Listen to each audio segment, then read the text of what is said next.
G'day and welcome back to the Hidden Why podcast. Great to have you here today. This is episode 1140. My name's Leigh Martinuzzi, the host of the show. Hope you're doing well.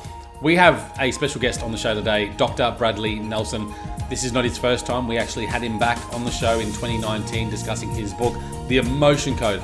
A marvelous conversation there, and we reconnect today to discuss his latest book, The Heart Code.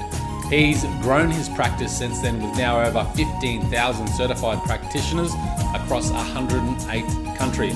And he really loves this topic. You can tell he's passionate about it. And we just delve into it. What is this emotional baggage? How does it affect our physical health, our mental health? And what can we do to release that emotional baggages? And he gives a lot of good metaphors and analogies there, and a lot of good stories about people that have actually helped heal. And in this new book, The Heart Code, he talks really about the heart wall. Now, this was a segment in the Emotion Code, which he decided to write into a full book because he thought it was necessary. And Dr. Bradley talks about the heart as being where the subconscious lies. And that subconscious is often where we have these barriers that we hold on to that stop us really living fulfilled, meaningful, happy lives. And that's why, of course, it makes a perfect match for the Hidden Why podcast. A beautiful conversation here today, guys. I hope you enjoyed. Delve in. Let us know what you think at the other end, and enjoy this conversation with Dr. Bradley Nelson.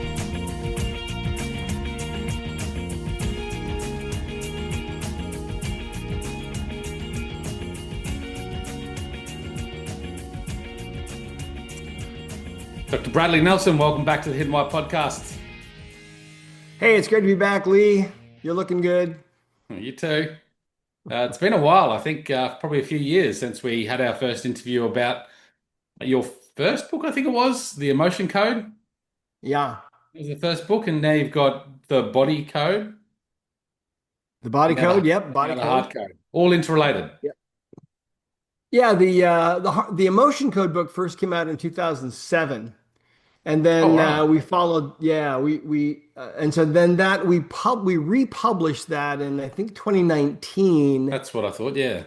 As a hardcover, and that's probably when we did our interviews. It might be longer, right. I can't remember. Yeah. Yeah. And then the Body Code book I think came out in 2023, and then the Heart Code book comes out this December. The Heart Code.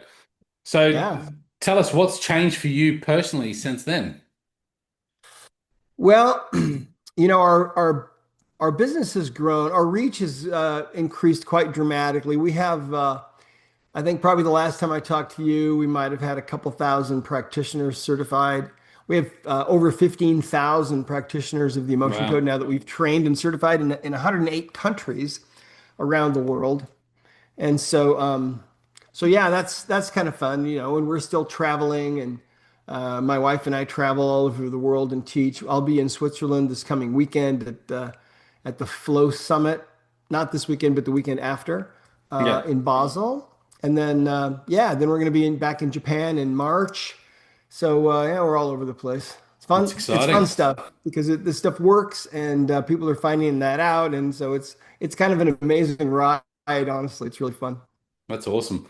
So talk to us. So the Emotion Code, I mean, we look at really breaking down those emotional barriers that get trapped inside us, and it's all about the practical tools to release those, right? To help us live more fulfilled, meaningful lives.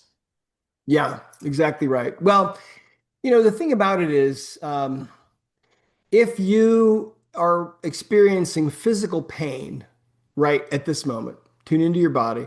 If you're in pain somewhere, there's 9 out of 10 chances that physical pain is actually being caused by what's left over from some emotional experience that you went through, which is kind of unbelievable. But I'm telling you, that is exactly how it is. Until the Emotion Code came out, people did not realize that physical pain could be caused by emotional baggage, these emotional energies. It's an amazing thing. But since the book came out, now we've been, when we republished the Emotion Code in 2019, Tony Robbins was, he wrote the foreword for us. Yeah. And then he also wrote the forward for the Heart Code, and so that's kind of an amazing thing. And we've gotten a lot of really great endorsements for this work from people like Joe Dispenza and Greg Braden, who was just on Joe Rogan. You guys listen to Joe Rogan down there? Oh, yeah, yeah, absolutely. Oh, many do anyway. Many don't, I guess. Yeah. Yeah, yeah. So So, so it yeah. gets, I mean, the emotion, I mean, the emotional gets trapped, that energy gets trapped and causes the pain that we're experiencing. Well, yes, and it's not only physical pain, but it's all kinds of other issues as well. Mm, It's depression. It's amazing how many times we have seen people, even suicidally depressed people, who are able to turn things around within a matter, often just a matter of days, by yeah. having trapped emotions removed. It's anxiety, it's phobias, it's panic attacks. Think about the people that you know, and think about your own situation. Are you dealing with any of these things? I mean, Mm, eating disorders, you know, inability to lose weight, self-sabotage. If you know anybody, for example, that works really hard and they achieve a certain level of success, and then they seem to inevitably lose it and they have to start over again, mm. that's one of the side effects of emotional baggage. But it's not only that, Lee. It's also that every disease process has an emotional component to it. And so if you've been diagnosed with a disease, and I don't care what the disease is, you might think, oh, well, this disease, it's an autoimmune disease. So that doesn't have anything to do with emotional baggage. Wrong. You might think, oh, this is cancer. Doctors know what that is. No, they don't know what it is. That has an emotional component. You might be dealing with multiple sclerosis or some other kind of disease. I don't care what the disease is. I mean, I've been doing this now for 30, I think 36 years or so. And every disease process that I've seen and that all of our other practitioners in 108 countries have seen is that there is always an emotional component to disease. So Mm. you might be doing everything right. You might be exercising and getting, great sleep and plenty of water and good foods and so on. But if you've got some kind of an issue, that may not be enough. You might be taking all the right supplements. That may not be enough for you to get over this because the emotional baggage is often the seed, that kind of starts things off. So it's trapped in the body or the subconscious mind, this Well, emotional issue. they're subconscious. Yeah. We all have a conscious mind where we spend all of our waking hours, right? Where we make our decisions, we have our relationships, we work our jobs, and so on. The conscious mind is an almost infinitesimally tiny part of our actual intelligence. The vast majority of our intelligence is not conscious, it's unconscious, it's subconscious. Yeah. That's the part of you that is creating millions of new cells every minute and keeping your heart beating and your lungs working and creating trillions of chemical reactions, every Mm. few seconds in your body. It's your subconscious mind that's doing all of that. And the subconscious mind remembers everything you've ever done, every face you've ever seen in a crowd, everything you've ever eaten or Mm. touched or tasted or smelled. The whole history of your health or disease is actually logged in your subconscious mind. Now, the subconscious mind, it turns out, is actually a computer of sorts. Now, I was a computer programmer starting in the early 1980s. I took a class in 1980. I was going to college in Hawaii, and I needed one more class to fill out my schedule. And the only class that fit was a class on computer programming, and I wasn't interested, but I took it because it fit. And suddenly found out I was in love with computers. And so became a computer programmer and did that for a living. Well, then when I went to chiropractic school and got into practice, it began to dawn on me that within every single patient was this computer that was untapped. And so it's a binary computer. And so you can ask questions of the subconscious mind and you'll get answers. And the simplest way to demonstrate this for all your listeners, what they can do, okay, is just grab a friend, have them hold one arm out parallel to the floor in front of them, and then have them make a true statement. Like, for example, if your friend's name is Jim, have him state, "My name is Jim." All right. That's a true statement. And then if you Yeah. press down on his arm, he'll be able to resist you. But if you have him say something that's incongruent or untrue, like if he says, "My name is, Fred," he's going to weaken. You can try that. And that's how we can that's how we get a glimpse into this internal subconscious mind computer. And it's amazing how much it knows. It knows everything about us.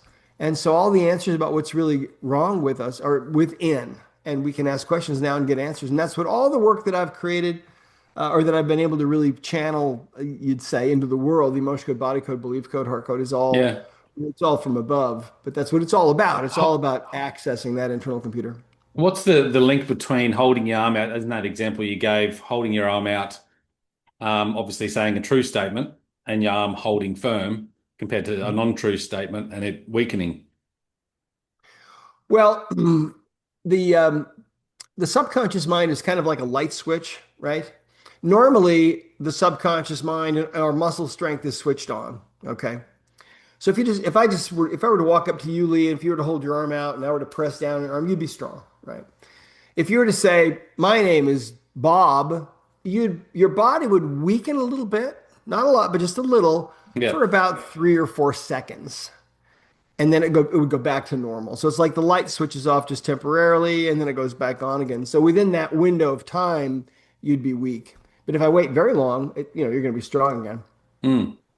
Is that because it's processing new information or? Um, no, it's just a temporary weakness. When you say something that's incongruent or Mm. untrue, or negative, or if you're thinking something negative or incongruent or untrue, your body will be a little weaker there, Mm. for a few seconds. Yeah, Yeah. it's almost like a spring-loaded switch.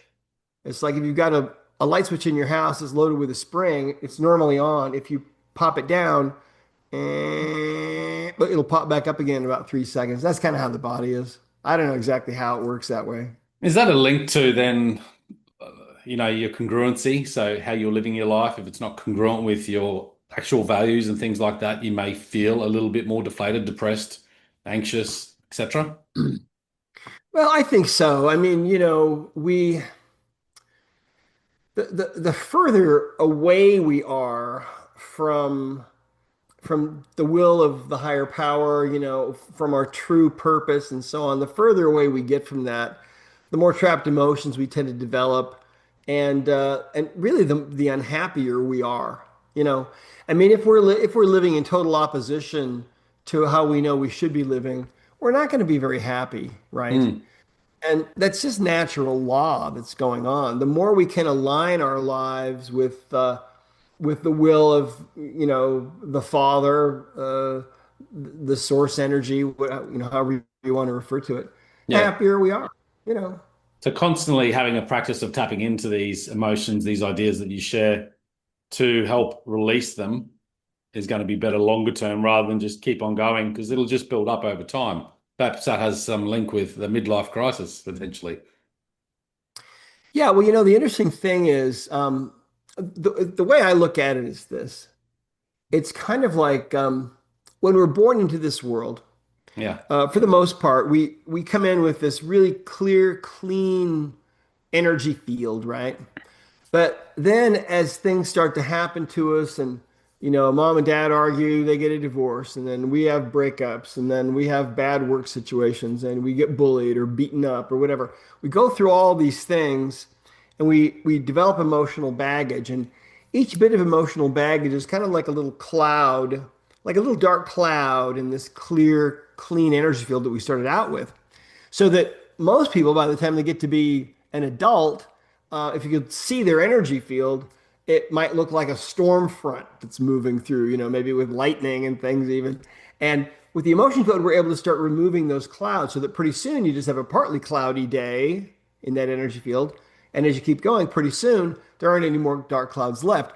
And what happens is, Lee, in that process, people will often say things like they feel like they're turning back into the person that they used to be, or that they feel like they were intended to Mm, be. mm, And that's really cool, right? That's yeah. that's the whole idea. Yeah.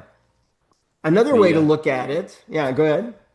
I was just going to say those emotional dark clouds, like building up over time, obviously creating more pain, whether it's physical pain or just mental pain, causing a lot of the issues and unhappiness that we might deal with in life, right?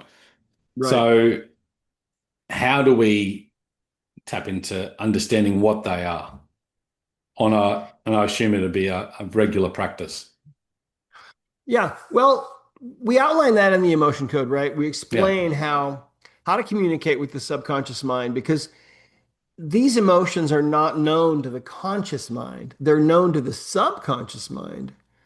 But consciously, we don't know. We might have an idea, but we don't really know. So the So emotions that we're conscious about, would you say they're like the daily things that like anger or frustration or yeah, if we're sadness? dealing, yeah, I mean, think about it this way. Actually, let me tell you a story that will help. Okay. I like stories. There's a guy that came in to see me when I was in practice who had um, really severe low back pain. It was about a 9 or higher on a 0 to 10 scale. I tested him and found he had a trapped emotion. The emotion was anger, and it was something that had occurred 20 years before. And I figured all that out on the testing in the space of about a minute, right, or less. And he said he remembered what it was. It was a work situation. He'd been falsely accused, I think, of cooking the books essentially, and was really mad about it because he was totally innocent. And so he was so mad about it that that anger didn't get processed well and became stuck in his body. And so he's got this ball of anger in his low back. So I swiped a few times down the middle of his back, down what we call the governing meridian, which runs straight up the back, right up the middle. I swiped a few times to release that emotion, and all of a sudden the pain went from a 9 to 0. I mean, completely gone. And this guy's walking around and he's bending over and he's twisting this way and that way, and he's saying, "Where did it go? Where did it go? It's gone." And it didn't come back. So a couple days later, he comes back in for a follow up and he says,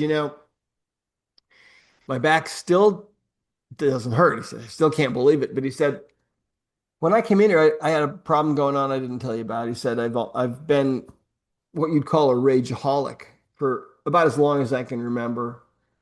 He said, I'm always yelling at my wife and my kids. I got to watch the road rage. And I've been to anger management a couple times, hasn't helped me. But he said, since you released that trapped emotion of anger from me, I feel totally different. I just feel really relaxed. And things that used to just set me off, like somebody cutting me off in traffic, it doesn't bother me anymore. I said, how'd you do that? How does that work? Hmm. And at the time I said, well, I don't really know. But here's what we believe, okay? Think about this guy. He goes through this intense, anger. There's no anger quite like the anger of being falsely accused of something, right? He was really mad. So that anger emotion didn't get processed and the energy got trapped in his back. So after distorting the energy field in that area of his back, remember trapped emotion is about the size of a baseball, the size of a softball. After all those years, 20 years of having that energy distort his energy field in his low back, now suddenly he's got so much pain. He comes to see me. His next step is surgery, and it's really from what happened 20 years before. And here's the thing, think about this. When a situation would come along in his life where he might tend to feel the emotion of anger, he'd slide right into that vibration, see? Because part of his body was already vibrating at that frequency. It's a weird, weird thing, but I'm telling you, that's how this works. And so, you know, we all have emotional baggage, and the average adult probably has about 300 of these trapped emotions. So you can Yeah. begin to see how they can distort our path. And these emotions are things like, oh, anxiety and hopelessness and despair and betrayal and heartache and panic and resentment and dread and on and on and on. There's 60 emotions that we use. Yeah. What's the Yeah. science behind all this? Well, it's really quantum physics. Right. Um, and when I was in my practice, I was just trying to figure out what was really wrong with people. And, I was open to anything new, old, accepted, unaccepted, frowned upon. I didn't care. I would try anything. And Yeah. I had a habit of praying and asking for guidance from up above with everybody that I saw. And so gradually, I began to understand how things really work. And Yeah. it's a very strange phenomenon, trapped emotions, but you know, um, it's very interesting. In fact, we just finished a study. Um, I don't know if can I share my screen? Um, May not work. may not work. Yeah, that's fine. We just finished a study on mice, and these were mice that had been subjected to a certain amount of trauma. There were four groups, Right. and the bottom line of this study was that the emotion code and body code were used on one Mm. group of mice. Another group of mice received a drug called olanzapine, and emotion code body code work on these mice matched or exceeded the benefit of the drug, but without any adverse effects. And so we saw huge improvements in behavior from 3 to 1,300%. Antioxidant markers, 700 to 900%, stress markers, 75 to 90% reduction. So we're quantifying all of this now. We don't know exactly how it works because it's a quantum thing. You know, one of the next studies that we're going to be doing is about inheritance. And this is right in this same area. What they found probably about 15 years ago in Atlanta was they were studying mice and subjecting them to a certain amount of trauma, sensitizing them to a certain smell. So when a certain smell it was the scent of, I think, cherry blossom would float into their cage. At that same time, they would electrify the floor of the cage a little bit. So it was uncomfortable for the mice. And so pretty soon they developed this sensitivity. If they would smell this smell, they'd have this fear reaction. Mm. Well, what they were trying to figure out was how does an adult mouse that's been sensitized transmit that information to subsequent generations? Because they found Yeah. that even four generations down the line, they could take a mouse that had never been subjected to any shock or cherry blossom scent, and if they smell that cherry blossom scent, they'd have a fear reaction, just like their great great grandfather, right? How does that work? They're trying to figure it out. Well, how is it communicated? They don't know, but it's a quantum phenomenon, and we call that inherited trapped emotions, actually, and that's also part of the emotion code, body code, I've and heard about that. Yeah. So things, past traumas from past generations getting carried through that affect us yeah, today. yeah, absolutely. Yeah. And so they've proven it in the animal world. What we're going to prove is that the emotion code uh, is really the antidote for that, that we can release those energies. It's really fascinating stuff. Yeah, I mean, if you think about it, it makes sense that an animal would absolutely do that and transmit that some information that was necessary to try to Carried protect on for their offspring, survival, right? right? Yeah, absolutely right. But human beings do it too, of course. There was a So book that the was written. emotions are there for a purpose. They serve a purpose. Yeah, Yet if sure. trapped, like you're saying, that they actually don't purpose us as much. Well, they serve a purpose, but they're a double-edged sword. Um, Hmm. because, for example, let's say that your great great great grandfather was jilted at the altar, right? And then had this tremendous emotion of betrayal about relationships that passed to his kids. Well, now that's passed to their kids and their kids, and now it's living in you, and you may be single now because you've got that emotional baggage that doesn't even really belong to you. It's from him, and he's been gone for a long time. Yeah. So, it's very interesting the mechanism and how it works. There was a book written recently about the survivors. the grandchildren of Holocaust survivors. And what they found was that they are definitely different from the normal population, that they're more susceptible to stress, that their DNA is a little bit different.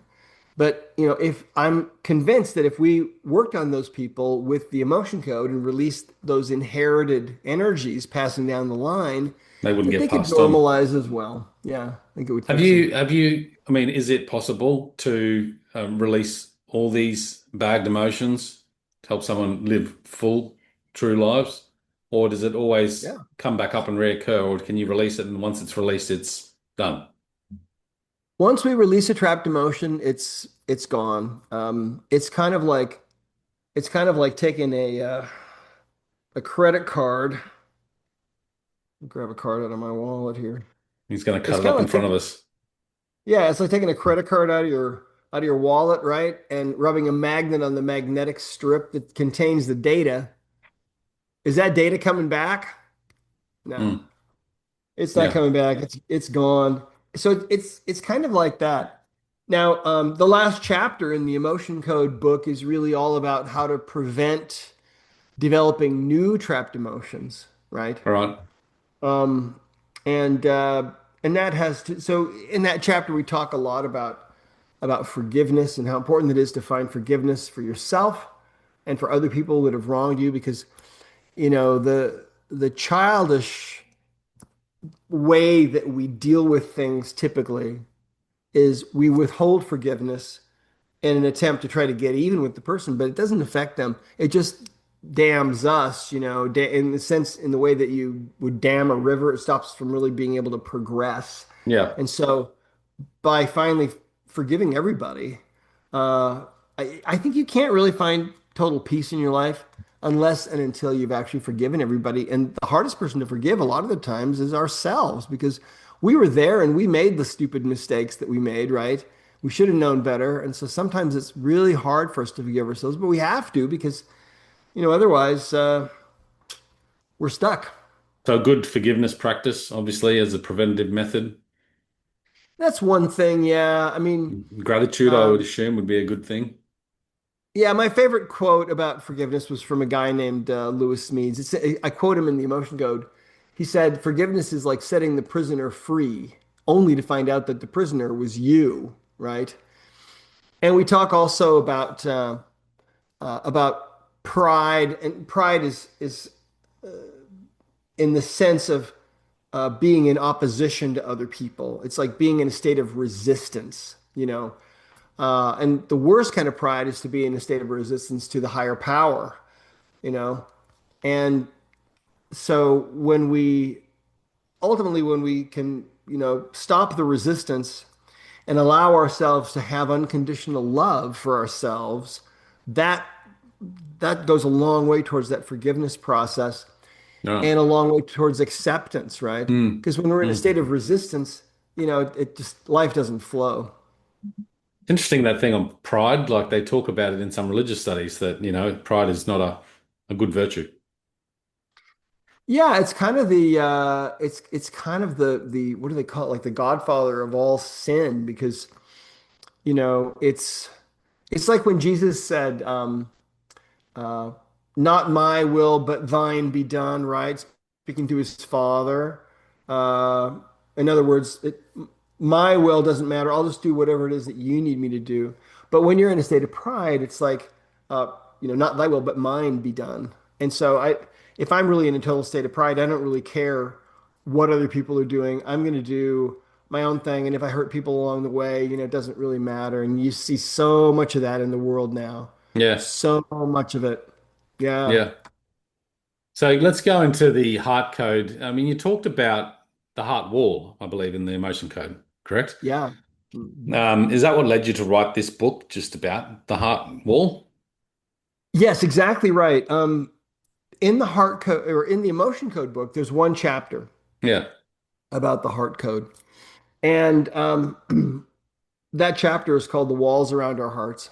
Hmm. And we knew as soon as the emotion code book was published, Gene and I knew we were going to need to write another book one day just about the heart wall. And so let me explain this. well, let's see. Anciently, they believed that the heart was the seat of the soul and the source of love and creativity and romance. And they believed that the heart was really the core of our being. Yeah. Well, we've never paid any attention to those ancient ideas about the heart. If anything, we might think that that was just poetic license on the part of these ancient peoples, that they didn't have the kind of technology that we have today. We know the heart is just a muscle, it's just a pump. But in 1991, I believe it was, they discovered that there is gray matter and white matter in the heart. There are about 40,000 neurites in the heart. And they call it the little brain in the heart. And it's a completely separate nervous system from the brain that's in our heads. And this nervous system in the heart seems to contain the memories of the things that we really care about the most. Our true affinities are stored Mm. in this brain in the heart. Yeah, and Wow. and that's why uh, when they do heart transplants, it's not unusual for people to have complete changes in their taste in food or music or sports or sometimes they'll have memories of being in places that they never in their life have ever visited. Mm. Yeah, an acquaintance of ours got a heart transplant. Big, tall, very masculine guy. Got a heart transplant. And the heart that he got was from a woman. And he said that when he got out of the hospital, his car would kind of automatically pull into Starbucks and he'd go to the counter and he'd find himself ordering a hazelnut latte drink, which he never really drank before. He never really cared about it, but then found out later that was her favorite drink. Also, she loved ice cream and he couldn't pass an ice cream place without stopping in and getting some ice cream. And that was, so those were two huge affinities for her that he now has in his heart. Well, we believe that the heart is Oh, really everything the intelligence. ancient. Yeah, it's absolutely. I believe it is the seat of the subconscious. So the vast bulk of our intelligence really lies in the heart. And so sometimes we feel like our heart is going to break. So Lee, let me ask you something. Can you remember a time in your life where you were really feeling deeply hurt or deep in grief and you felt that sensation like your heart was going to break? Yeah, Do you remember heaviness in that? the chest. Yeah. Yeah. Yeah. Okay. It's a very common thing. And the ancient peoples knew this too. Human beings were no different then.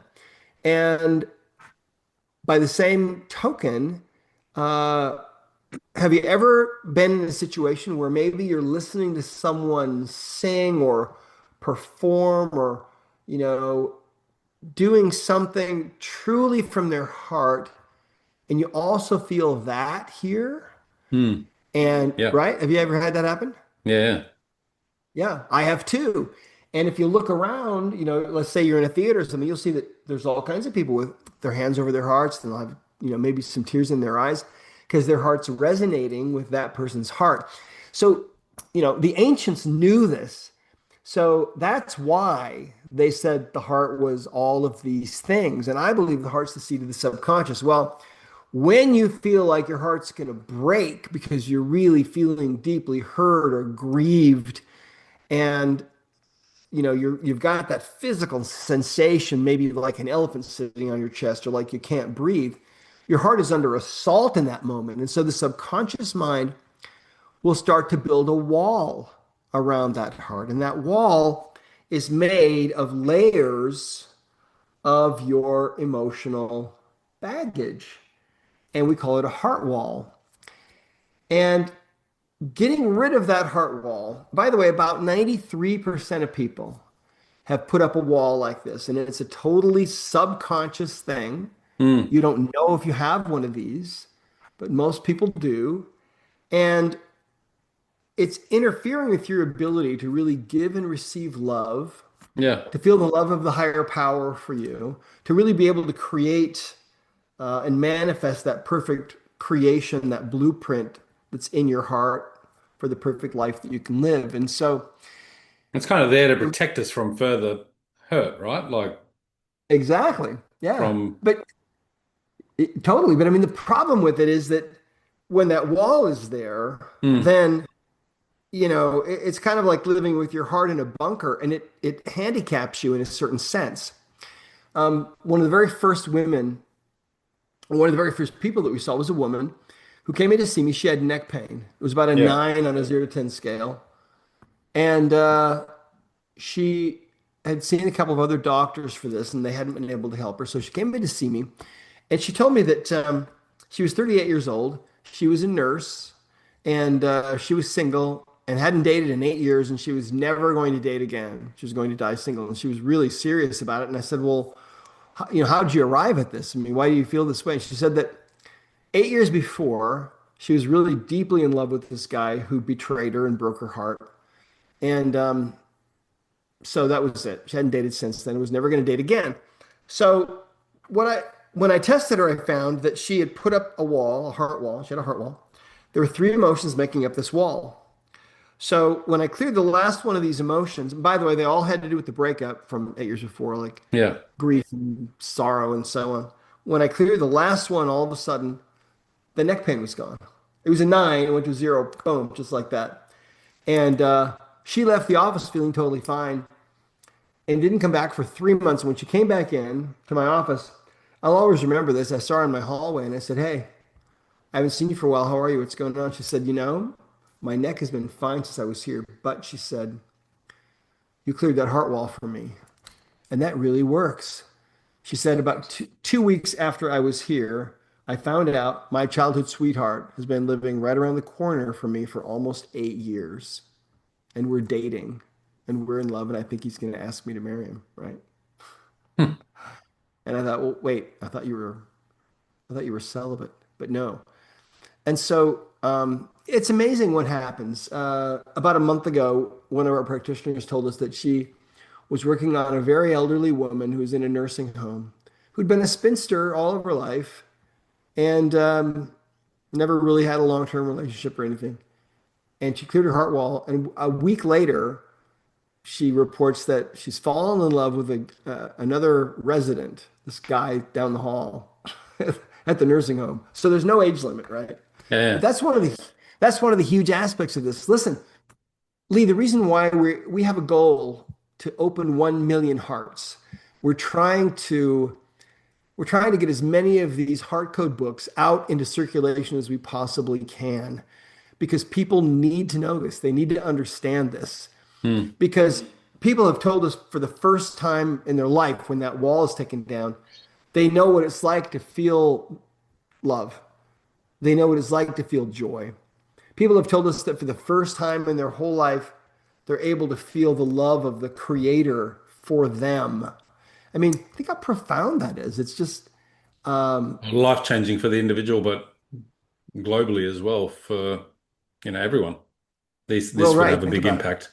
Hmm. A Because big there's a lot reason of people. why, I mean, I would assume I have a lot of heart wall barriers there, just by talking about and reading and some of your work there as well. How might someone identify their heart wall and release that? well, in the emotion code, we have the simplest method that you can use to tune into the subconscious mind because you can't do this without tuning into the internal computer, right? It has all the answers. We don't have the answers consciously. We don't know what emotional baggage we have. We might suspect, and we might be right for some of it, but there are things that happened when we were kids, in the womb, preconception, things we've inherited that we have no idea whatsoever about. Hmm. And so, one of the simplest ways to communicate with the subconscious mind is through something that we call the sway test. And the way that this works is if you think about it, if you put a plant in a pot and there's light shining, the plant will tend to grow towards the light coming in from the window, right? And if you don't rotate the pot periodically, it's going to be bent in that direction. And that's because light is a positive input for the plant. It needs that light. On the other hand, they've done studies and they found that if you put a plant in a room with uniform lighting all around where it would tend to grow straight up, if you put a speaker in that room that's playing really harsh negative music or really grating, Hmm. nasty sounds, the plant will grow away from the sound coming out of the speaker. and the Yeah. roots too will bend away. Well, the human body has this ability to sway, it'll tend to sway forward if you're holding thoughts of positivity, congruency, and truth. If you're holding thoughts of negativity, falsehood, and incongruency, you'll tend to sway backward, right? And so, so here's how we can do this. I'll talk your viewers and listeners through this. The best way to do this is to stand up, okay? And you just drop your hands down to your sides. Now, if you're seated, you can do this. If you sit right on the edge of the chair, it definitely does work easy. It works better. It's easier if you're standing. But Standing. anyway, Yeah. yeah, drop your hands down to your sides. Have your feet about shoulder width apart. Take a deep breath. Let it out and relax. Now, first of all, as you're standing there, relaxed, you'll notice that it's not really possible to stand perfectly still. There's Mm. always a little bit of movement going on. Your body might shift a little to the left or the right, or maybe at an angle, and that's just your postural muscles working to keep you standing upright so that you don't fall over. Yeah. But what I'd like you to do now is I'd like you to think about, we'll start with something negative. Think for a moment about that word war, and think about what really goes on. You know, that's a word that we've heard all of our lives, right? But for a moment, I'd like you to imagine what really goes on, what's really happening when a war is being fought. What's happening on a human level? What are people doing to other people, right? People that are wearing one uniform, what are they doing to other people wearing a different uniform? It's essentially legalized murder, wholesale, right? That's really what it is. Think about all the villages destroyed, the cities bombed. Think about all the families destroyed, all the lives lost, all the people that were maimed and crippled and made disabled by all these wars that are still going on Earth. And as you start to connect with what that word war really means on a personal, more intimate level, as soon as the subconscious mind begins to realize what it is you're thinking about and connects with that, what will happen is your body will start to sway backward. And that's your subconscious mind trying to move you away from the sheer negativity of those thoughts, right? Now, let's shift to something else. They're Okay. saying negative energies will push you backwards. Negative, yeah. Thoughts of negativity, Positive. falsehood, incongruency tend to push you backward. Now Yeah. let's shift to something really positive. Again, take a deep breath, feet about shoulder width apart. Let it out. All right. Let's leave those thoughts of war behind us. And now I'd like you to think about something completely different. I'd like you to imagine that we're living about 1,000 years in the future. And you're still alive, but you have changed in some really significant ways. First of all, this world that you live in now is a world filled with unconditional love. There's no darkness in the world. There's nothing negative in the world at all anymore. And the world is filled with love, but you yourself have become a vessel of love. Your heart is filled with unconditional love for all of creation, for all beings, to the point that that love that fills your heart cannot even be contained by your heart. And that love expands out from your heart and goes out into every part of the world. And it even goes out beyond our world and goes out. And imagine that love of yours going out and filling the immensity of space itself. Imagine what that would feel like. What would that feel like to be that ascended of a being, to be capable of that kind of love? And as your subconscious mind connects with what you're consciously thinking, in that moment, you'll begin to sway forward. And I know a lot of your listeners and viewers right now are probably right on their tiptoes because that's a very powerful image. And so we call this the sway test. And it's simply the body's ability to sway forward on thoughts of truth, positivity, and congruency, or backward on the opposite, negativity, Right. falsehood, and Mm-hmm. congruency. So here's what you can do. To start this process, the first thing you can do is find out if you have a heart wall. And how you do that is you just stand there with your feet shoulder width apart, take a deep breath, let it out, and then ask this question about 5 or 6 times in a row. Do I have a heart wall? Do I have a heart wall? Do I have a heart wall? Do I have a heart wall? Do I have a heart wall? And as you are, as you're thinking about this and asking that question, if you have a heart wall, you'll probably end up swaying forward. Okay. And that's a yes answer from your subconscious mind. And that means that all of your love relationships are affected to some degree adversely. It means that your ability to manifest the perfect blueprint that is in your heart of the life you can truly live is being affected adversely, is being Mm-hmm. limited. It means that your health is also being limited. Let me tell you something really amazing. Would you sway Yeah. backwards if you had a high wall? Why forward? Yeah. Because it's answering a question. Do I have a heart wall? And so that would be a yes answer would be forward. Uh-huh. Yeah. Now, if you just say heart wall and you sway, you might just sway backward. Yeah. But if you phrase it in the form of a question, then yes is always forward and no would be backward. So if I said, If do I have a heart wall, and I started to go backwards, that'd be a good sign that I'm yeah, pretty clean that there. that if you go backwards, that's a no. Hmm. Um, if you get a no, you might want to check it again in a week because sometimes the subconscious mind has to weigh things for a while. When it's thinking about getting rid of a heart wall, sometimes it has to kind of think about the consequences and the pros and Yeah. cons. Hmm. Yeah. What So why do that you happens. believe why do you believe the subconscious is in the heart? Well, I believe that consciousness really is a very interesting concept. And I mean, Hmm.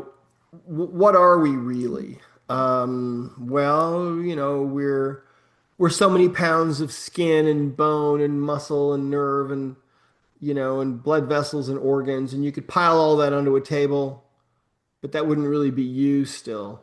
We know that when we die, right, the body loses a certain amount of weight. It was back in, I think, 1905, they did this study, Yeah. right, where people who were dying, they put them on a scale, and at the moment of death, they'd lose a certain amount of weight, about 21 grams of weight. And their belief and theory was that that was the weight of the spirit leaving the body. And I think that that's true. In every seminar that I have done for many years now, all over the world, I'll ask by show of hands how many people in the audience have had the experience of dying temporarily and being actually able to look back down and see their body, like from the car accident or the hospital room or whatever. And it's always about 1% of the people in every room that that have had that experience. It's really Yeah. interesting. Hmm. So the spirit is I think is a very, very real thing. And I believe that's really who we are. See, when we die, that spirit part of us leaves the body and, uh, and I believe it's eternal. I think that we have no beginning. I think we will have no end. And, so, um, let's see, what was your question? I was trying to get So I want to to ask a it. question on what you're just saying there now about the consciousness and with some of the like drug therapy people are using now and people sort of escaping that deeper pain and they having this awakening almost. Mhm. Have you looked into much of that and how that's interconnected? Because that's quite fascinating to me because I think a lot of people when they take these psychedelics, for example, they have this Yeah. almost out of body experience where that consciousness or subconsciousness is kind of evaporated, not even relevant to Yeah. their experience. And that then gives them a profound awakening to, okay, there's something more here. Yeah, I think it's very interesting, and I think that there's a lot of fertile ground there for for research and studies. Mm. I think that having your perception altered sometimes can really be enlightening. You Yeah. know, you. I remember I heard Mike Tyson speak one time. He said that someone I was at this event and he came and spoke, and he talked about how someone came to his office and gave him a bunch of mushrooms, magic mushrooms to eat, and so he ate these mushrooms, and he had this experience where he was able to perceive himself from another person's point of view, and he realized he was a total jerk. He said, total jerk, and it completely changed totally changed his life. Actually, he started doing things for charity and and doing things that were a lot better than Yeah. being involved in the things he had been in before. He happened to be high on mushrooms at the time he was speaking to us as well, which I thought was kind of funny. But Do you anyway, think that somehow is related to releasing these emotional clouds, this emotional baggage? well, I don't know about that. Yeah. I can't say 100% for sure. I think that, I mean, I've talked to people who have kind of experienced both sides of it. For example, ayahuasca, right? I've talked with people who have had really great ayahuasca experiences that have really changed their life because now as far as did it release their emotional baggage, I can't tell you that. I don't Yeah. know. Yeah. But I think it's possible because it's the subconscious mind that holds on to these things. But but the easiest way to do it, I mean, because I've also talked with people who, for example, have done things like ayahuasca and that have not had good experiences. Hmm. And so, it kind of can go both ways. I think that if you're going to do something like that, you definitely want to be in a supervised kind of a situation and Absolutely. be safe and so on. But I think that sometimes, I mean, I don't use anything myself at all, but but I do think that something that can maybe give you a different perception can be really valuable because you might realize, for example, like Mike Tyson realized he was really super toxic, right? And didn't even Hmm. know it, which is often how it is, I think, with toxic people. They don't know. And but anyway, so the great thing about the emotion code is that you can use a method like the sway test to get yeses and nos. And then essentially the way that it works is, in fact, if you go to our website at discoverhealing.com, we have something on there called the immersion path that helps to kind of walks you through the releasing of a trapped emotion, your first trapped emotion. And then the Heart Code book, of course, is coming out really soon, comes out December 2nd. And you're in Australia, right? Yeah. Yeah. Yep. You got So, practitioners here? oh yeah, we have practitioners all over the world. Are you So if you coming go to to Australia? Discover, yeah, oh yeah. If you go to discoverhealing.com, there's a practitioner map. You click on practitioners or find a practitioner, and you'll see a Yep. global map, a Google Yeah. map, and not all of our practitioners are on that map, but some choose to be on there. But we've certified over 15,000 people now in the emotion code in over 108 countries. And we've got, I think, about 5,000 certified in the body code, I think about 2,000 in the belief code. The heart code is not going to be a separate level of certification. What the heart code is it's it's a way for us to bring the focus back on this incredibly powerful phenomenon that is the heart wall. Because if you've got a heart wall, you need to get that taken down, not only for your physical health, but you know, for your emotional and mental health, and for your ability to bring love into your life Hmm. and connect with the higher power. And all kinds of things. It's I think the most important single thing that you can do for yourself. If you've got one, you can get more bang for the buck by getting rid of that heart wall than anything else you can do. And I would in assume fact, most adults would have. I'm sorry, say it again. I would assume most adults would have a heart wall. Mushrooms? I would assume most adults would have.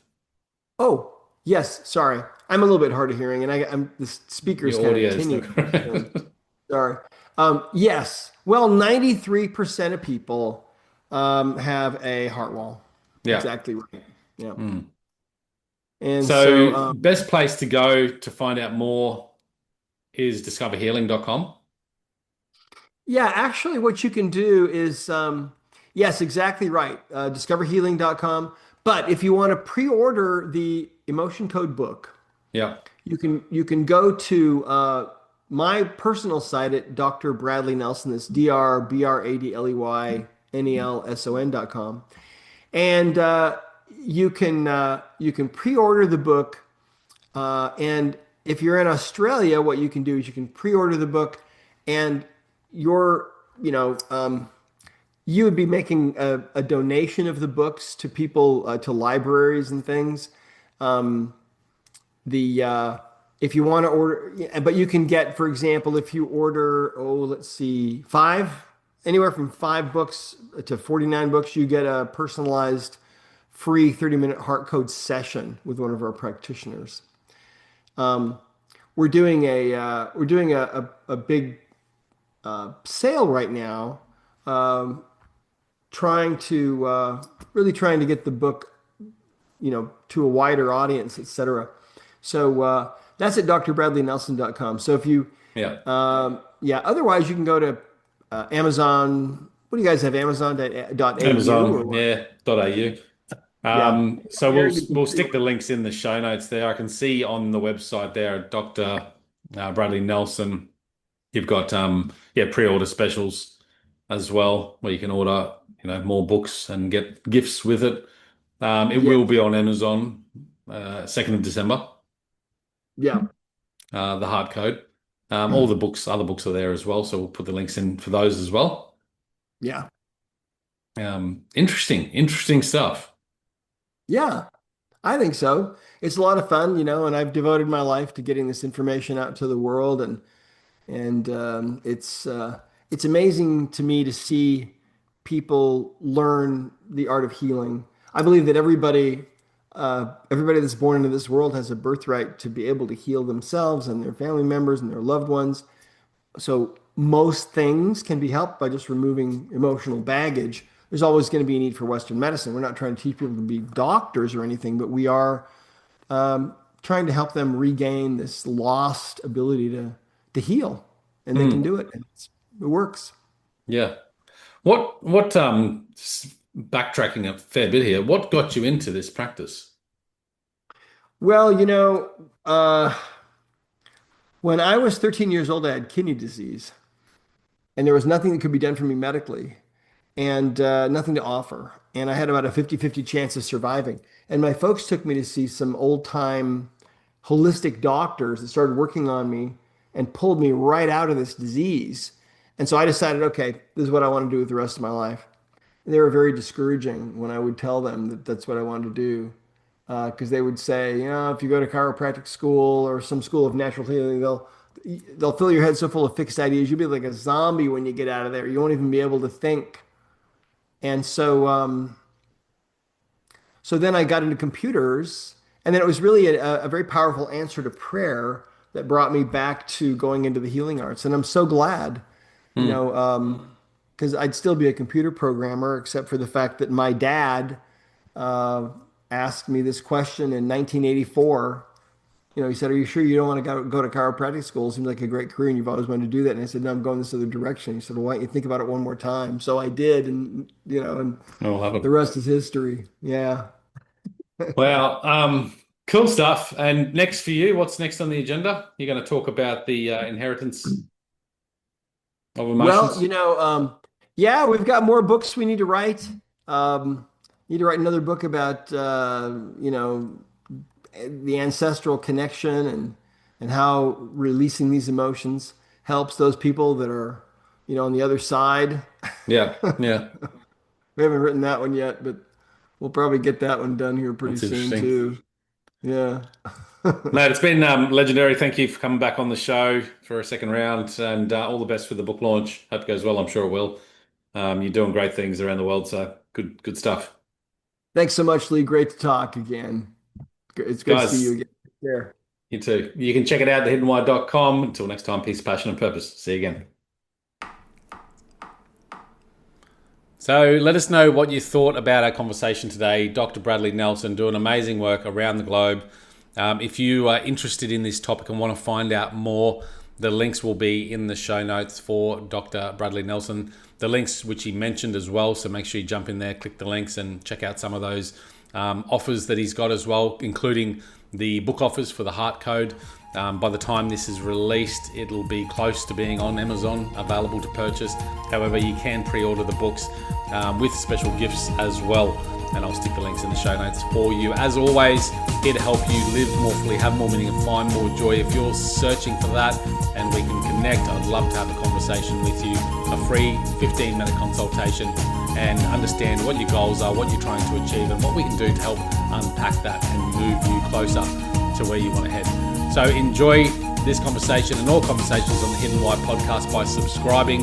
Make sure you like our episode and follow us on socials as well. If you want to reach out to us, you can connect through the website or through some of the social platforms, preferably Facebook and Instagram. Have a great week ahead, and until next time, peace, passion, and purpose.